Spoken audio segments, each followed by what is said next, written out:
Hey, what's going on, and welcome to the SirTy experience. I'm your host, SirTy. I'm so excited to have the opportunity to talk with a gentleman who is not only part of the Braxton family values, but he set himself apart as a self-published author. And we want to welcome Mr. Andre Carter. Hey. What's going on, man? How you doing? Hey, everything's going well. Can't complain. First of all, I want to say thank you so much for the opportunity to come out and have a conversation with us. I want to say thank you for that. But to separate you from the show, you go by another name for your books, and tell the viewers what is that name and that you go by. Yeah, actually, my name is Andre Montellis Carter. That's my quote-unquote government name, so to speak. But to separate myself from the show, I call myself A. Montellis C for all my, or I shouldn't say call myself, I identify myself as A. Montellis C for all my writings. And the reason I do that, like I said, is to separate myself from the character that's depicted on the show, because the show actually shows one small facet of my life. Exactly. What it does is it takes a snapshot of your life in time, and then it just magnifies it. So basically what you see on the show is reality, but it's a tiny part of reality. Yeah, I know I work in production as well, so I know there's bits and pieces. Like they probably record all the good, the bad, and the ugly, but a certain amount gets displayed to the public. So that's correct. That's correct. I'm pretty sure that's not all of who you are. No, so I want the people to understand, like it's more than just that portion. You know what I'm saying? Yeah. So and it's kind of disheartening when you do it. But people have to understand this is not my first reality show. People should know that Tawanda did her first reality show in 2005 on NBC called Starting Over. She was on there with Iyanla Vanzant, who's an author also, and that's when I started introducing my writings. Actually, my first book, Crazy for a Man, was introduced on that show. It didn't get shown, but it was introduced on that particular show. So basically, people have to understand that the reality television, it's not actually everything that you see. It's really not. And with the writing, I was reading this. How long have you been writing?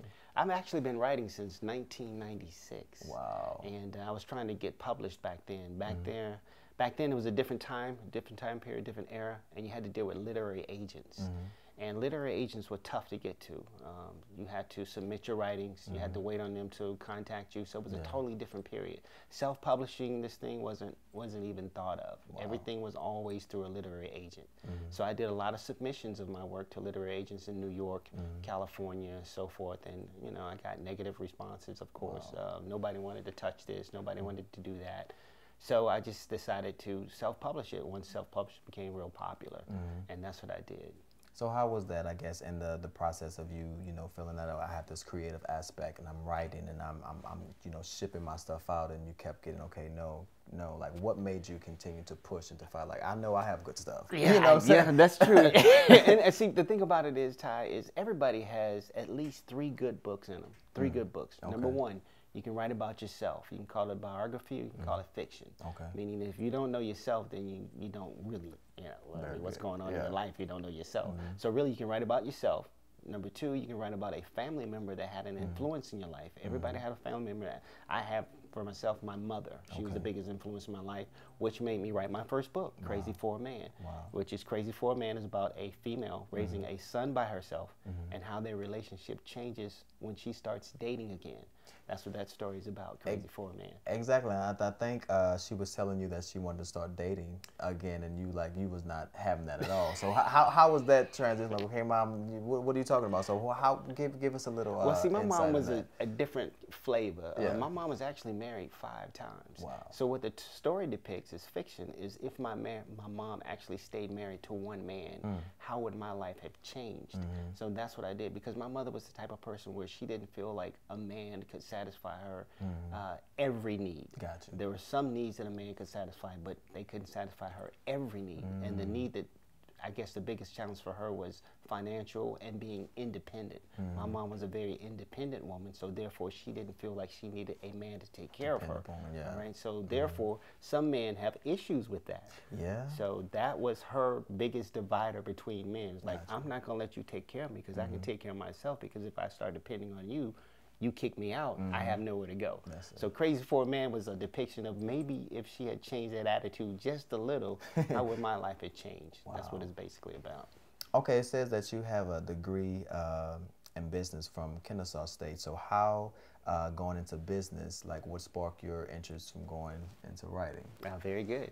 I went to Woodward Academy in College Park, Georgia. I was private school in College Park, Georgia.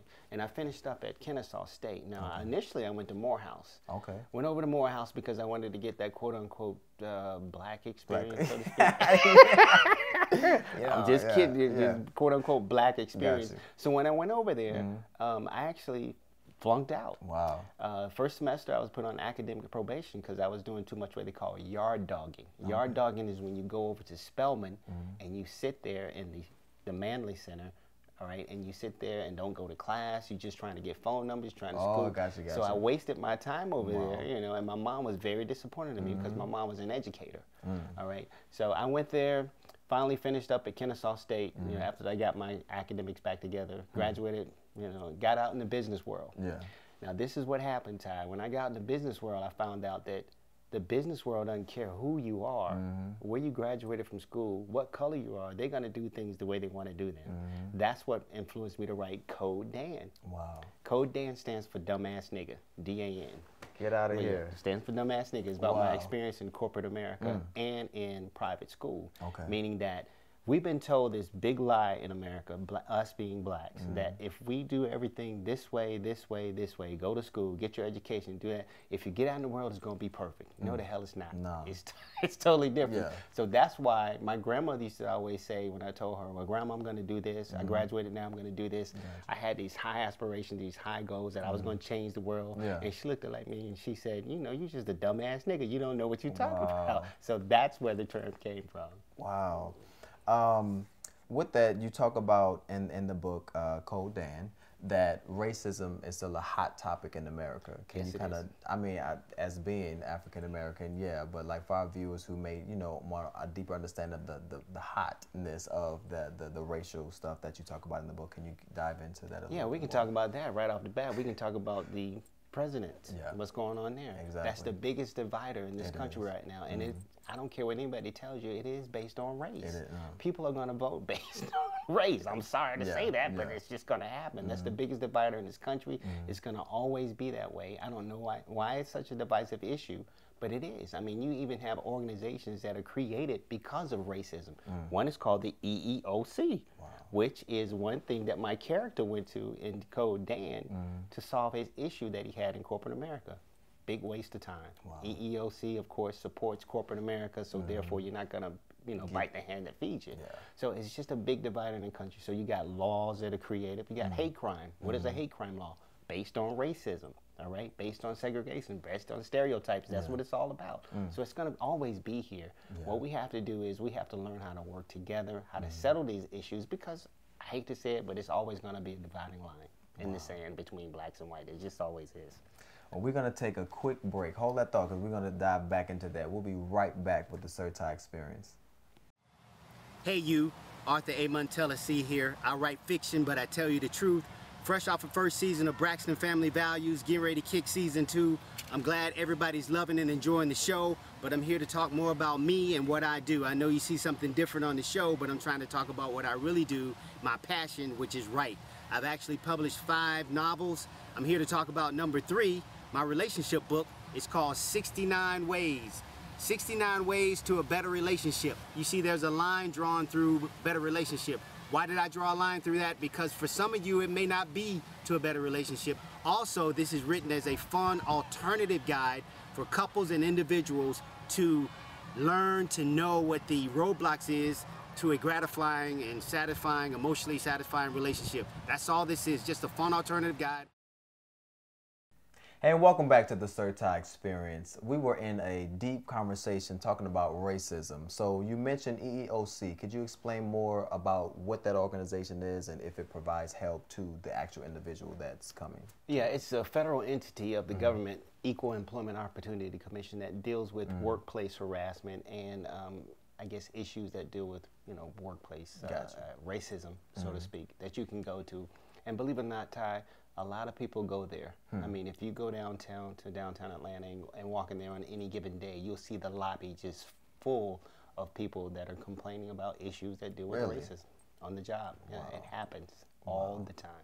Wow. So It's kind of sad, I don't know, but you know, then again, you know, I'm glad we have an entity like that, because otherwise, who knows where this country would be. Exactly. Cool. I want to talk about Lips of a Strange Woman. Okay. One of the current individuals in the book, Miss Cynthia Turner, it talks about she is an older woman and I guess dealing with some situations that women may be facing today. So could you kind of give us a more in-depth background of her character? Yeah, actually Cynthia is the younger person in the character. She has a best friend that is older than her. Okay. And what it is she married a much older man. Gotcha. All right, so the big issue there is because that's based on my relationship with Tawanda, believe it or not. I am actually a number of years older than Tawanda, which was an issue for her and I when we first met. Her parents, her family were dead set against it. And I can understand that. Here I was, a man in my mid-30s, and she was a girl that was in her early 20s. Gotcha. So her parents and her sisters did not understand, what do you see in this older man? But Tawanda has this older spirit sort of things where she's more mature.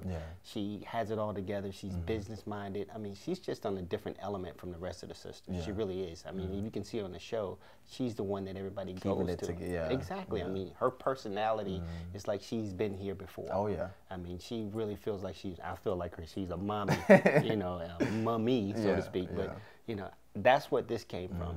Now, what the story lies behind is the character, all right, moves to New York City where she elopes with her husband to get married. Okay. All right, and what it is as she develops a friendship, she finds out from going out with her best friend that someone is talking about her marriage, and she doesn't really understand or know that this person is actually talking about her marriage. She thinks they're talking about somebody else's marriage, but they're talking about her marriage, and she doesn't know that. That's why I say Lips of a Strange Woman. Most people say, where did you get the title? Did you make that up? No. The title came from Proverbs chapter 5, verse 3, the lips of a strange woman. Wow. So it's in the Bible. It's biblical. Wow. That is awesome, man. All right, now, 69. 69 ways now. Sexual number. Okay, very, very good. So looking at the book, I'm like, what this brother talking about? What we talking about? 69 ways? We ain't talking about sex. Okay, okay. You know, this ain't salt and pepper. We ain't talking about sex. The remix.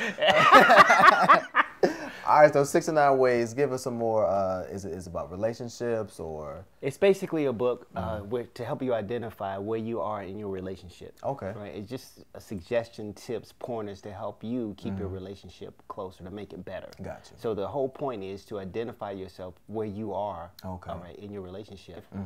I'm a 15. Gotcha. I'm a 26.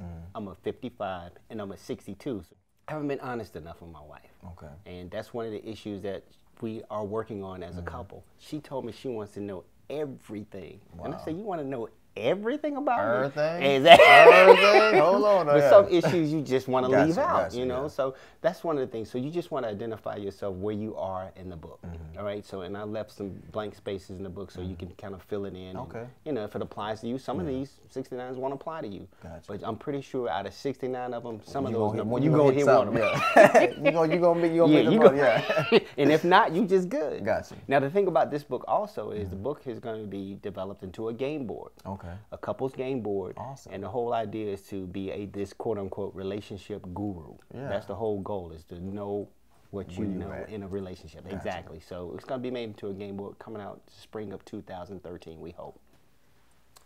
All right, so the book 69 Ways basically is talking about an assessment, a self-check. You know, you've been in your relationship. That's exactly pretty much like a thermometer. Where do you fit the mark in your relationship? So I guess pinning the words to this book, did it stem from you and your relationship with Tawanda?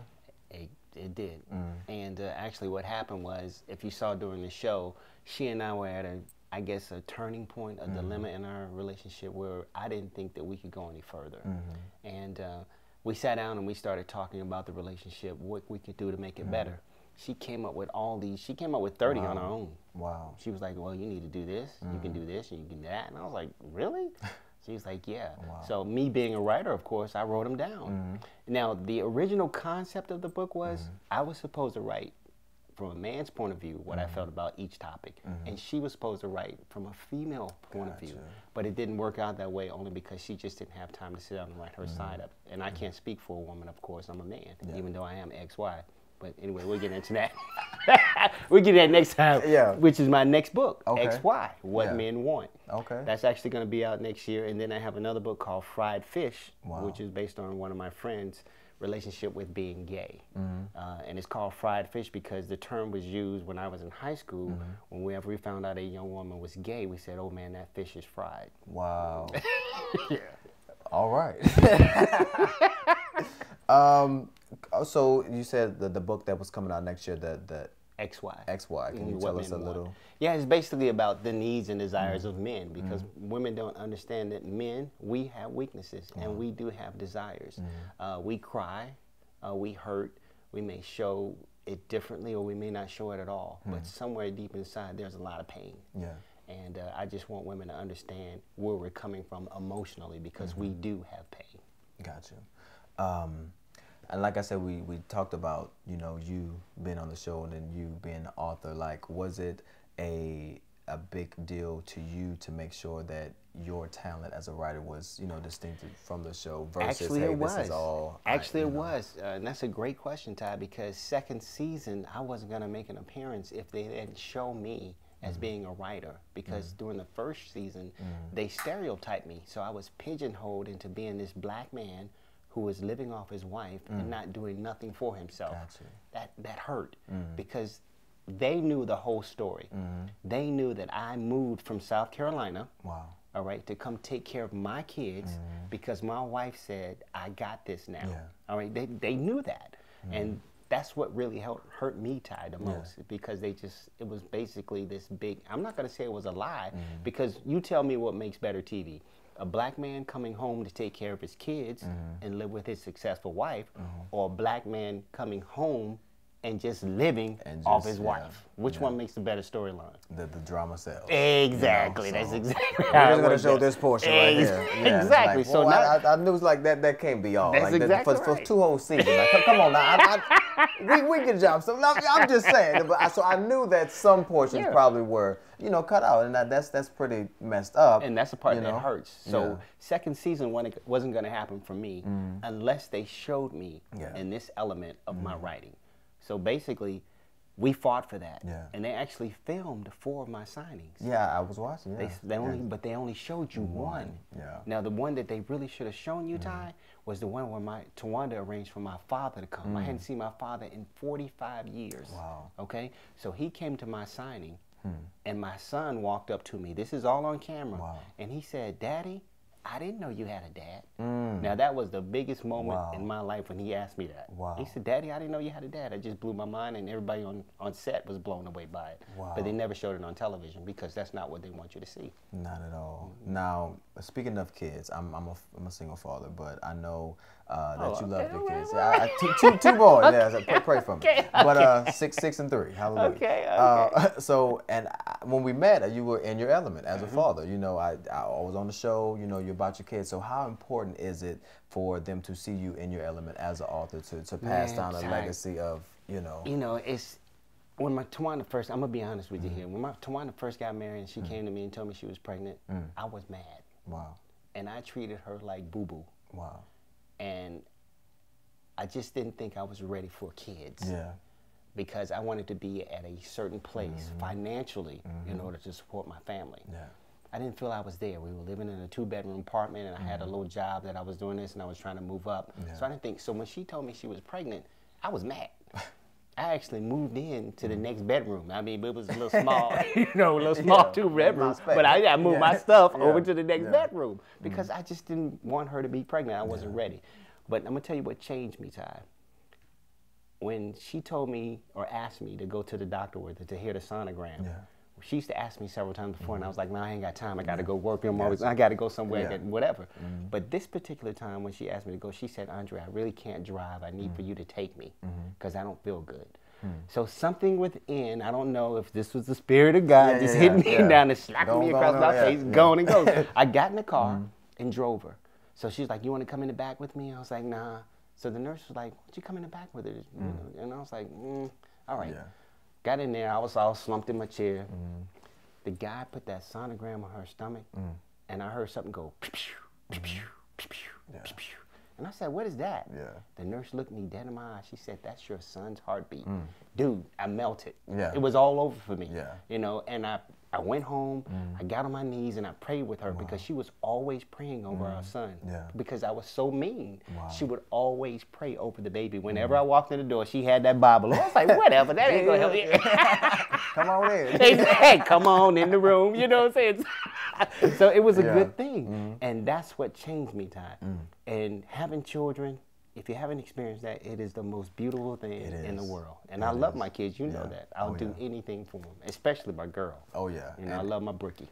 Anybody know me that I know that I love my kids, and I refer to them as my legacy. You know, leaving a lasting legacy for them to walk into. You know what I'm saying? Right. That's what it's all about. I call them a sperm donor. Basically, you know, a dad that wasn't there. So I knew how not to be. Right. So even though that I'm divorced pretty much, I want to be there for my kids, but to be a present parent. Right. So I salute you as a father. And on that note, we'll be right back with the SirTy Experience. Hey you, Arthur A. Montellesi here. I write fiction, but I tell you the truth. Back to give you more knowledge about 69 ways to a better relationship. Trying to give you more in-depth knowledge into the book. Like I said, the concept is I want you guys to know your numbers. Now, a relationship is already emotionally tough, so we don't need to make it physically tough. So if you're involved in a relationship where you're being hit or you're being verbally or physically abused, you need to get out. It's just that simple. Otherwise, you can end up somewhere you don't want to be. Don't do it. I'm most certainly not qualified to give anybody legal advice that's in need of an attorney, but I do know you don't want to possibly ruin your life or lose your freedom. Just remember this, don't do it. Now beat that in your head. Hey, and welcome back to the SirTy Experience. We are having a ball here talking with Mr. Andre Carter. So, if anyone wanted to, let's say, follow in your footsteps to be an author or self-published, what kind of advice would you like to give our viewers that, you know, may need some inspiration and some help along the way? Well, believe it or not, in the world of Google, it's a lot of stuff out there. You can Google self-publishing. It's a long process, all right, but the grind is there. If you really want to do it, you can do it. All right, you have to start off by getting your ISBNs. First of all, you got to start off by getting your work together. Gotcha. All right, get your concepts down, put them down on paper, do what you want to do. Now, I'm different. I work from a title. Okay. I do my title first, and then I write. Some people do it differently. They write, and then they come up with their title. Okay. But I write from my title. That way, it keeps me on track. Like a focus point. Exactly. That's my focus point. So I'll go back and look, okay, what am I writing about? It keeps me on track. And then you're going to have to go out there, and then you have to be creative, get you a cover design. I mean, there are a lot of people out there who do cover designs. I do my own cover designs. Okay. Recently, I just got some guy, somebody to help me do that now. His name is Chris Elder. Okay. Christopher Elder, and he's been wonderful. What I do is I give him the concept of the cover that I want, and he comes back with the design. Okay. Great guy to work with. Awesome. So that's how you do it. Just it's a slow grind, slow process. And then the hardest part of self-publishing, of course, is marketing. Okay. Distribution. Yeah. That's the part that people struggle with. And that's when you have to kind of sit down and say, well, what can I do to get my book out? I'll tell you this. Try to attend every festival, book thing you can go to. Okay. All you got to do is get a little booth, pay $25, sit there, and so because people don't know who you are, so you got to get your work out there.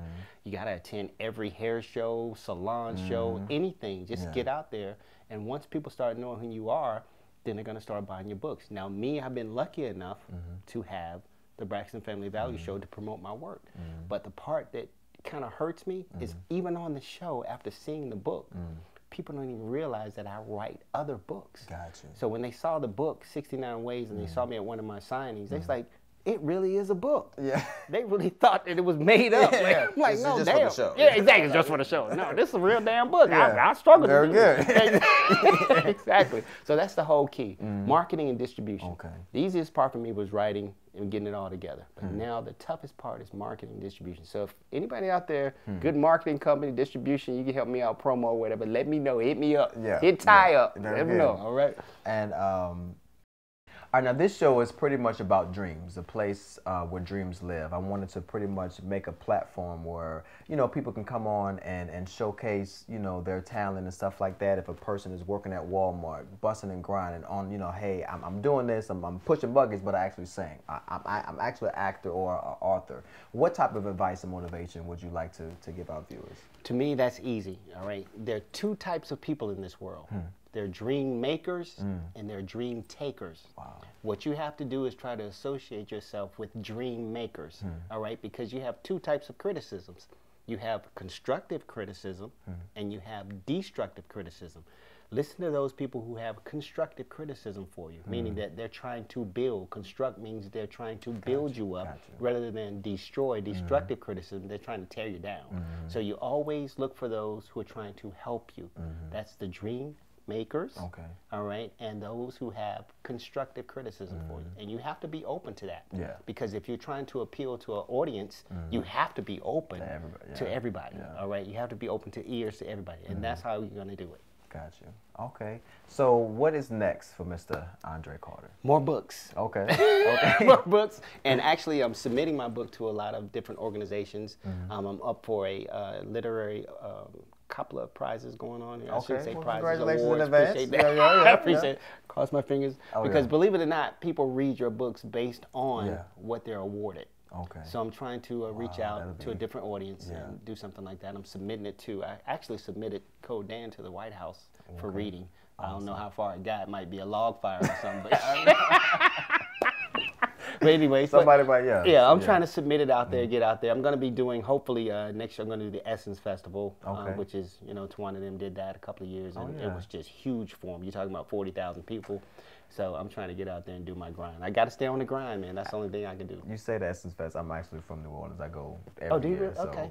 That's a huge arena, you know, to market. So I definitely I'll see you there. Okay. I'll see you there. But yeah, I want people to hit up the website. Exactly. You know, www.amontelesi.com. Or you can just Google Andre Carter, but you got to put Braxton behind it. The reason that is because Andre Carter is a football player. Yeah, I seen football player, yeah. So Google Andre Carter, put Braxton behind it. It'll take you to my website. You can order all my books there. There you have it. A man beyond the show. Braxton Family Values, a self-published author. Thank you so much for sitting down with us. Appreciate it, man. You're a good brother. Hey, I appreciate that. I'm trying. Okay. But definitely, his information will be up on the site. Hit us up. Make sure you go check the site out and support this brother and buy a book. I'm telling you, it's amazing. It'll change your life. So we're gonna be back. Thank you so much for tuning in. And there you have it, the SirTy Experience, the place where dreams live.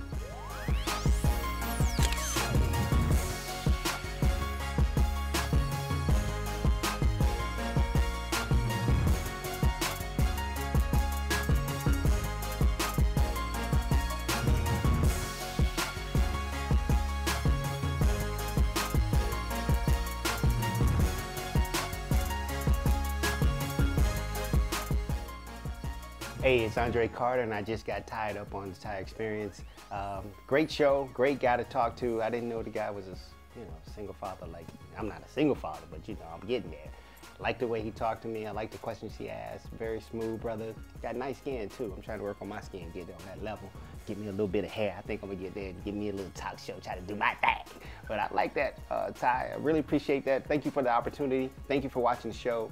You guys keep an eye on this brother because I think he's going somewhere. All right, he's a dream maker.